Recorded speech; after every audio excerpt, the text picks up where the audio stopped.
ఆయన ఆరోహణమాయను.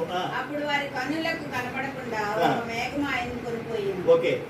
ఆయన వెళ్ళుచుండగా వారు ఆకాశం వైపు తేరి చూచుచుండిరి.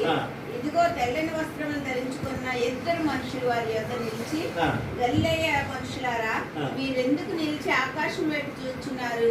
ఈ యొద్ద నుండి పరలోకమునకు చేర్చుకొనబడిన ఈ యేసే ఏ రీతిగా పరలోకము వెళ్ళుట మీరు చూచిద్దరో ఆ రీతిగానే ఆయన తిరిగి వచ్చినని వారితో చెప్పింది. ఇప్పుడు చివరి వచ్చి చదవండి, ప్రకటన 1:7 చదవండి. ప్రకటన 1:7 ఇది చివరి వచ్చిన దీన్ని ప్రార్థన చేసుకున్నాం. ప్రకటన 1:7. ఇదిగో ఆయన మేఘారూఢుడై వచ్చుచున్నాడు. ఇదిగో ఆయన మేఘారూఢుడై వచ్చున్నాడు. ప్రతి నేత్రం ఆయన చూచును. ఆయనను పొడిచిన వారును చూచెదరు. భూజనులందరూ ఆయనను చూచి రొమ్ము కొట్టుకొందురు.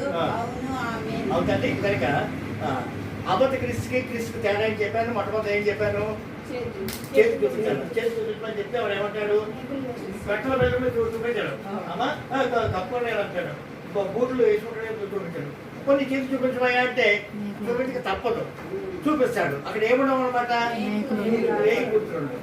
యేసుక్రీస్తులో నేను వేయి గుర్తులు ఉంటాయి కదమ్మా. ఈ వేయి గుర్తులు తీసుకుని పక్కన వెళ్ళాడు ఆయన. ఈ ప్రభు తండ్రి కూడా చూశాడు వేయి గుర్తులు కూడా. అమ్మా రెండో గుర్తు ఏంటనమాట? ఈయన మేఘారుడే వెళ్ళిపోయాడు. మేఘం తనకు తీసుకొస్తుంది. అబద్ధికి దొంగ క్రీస్తు అడిగి సీన్ ఉండదు. ఈ మేఘం తీసుకెళ్ళి సీన్ ఉంటాడు. ఇక్కడే ఉంటాడు, భూమి మీద ఉంటాడు. అర్థమైన చెప్తాలి.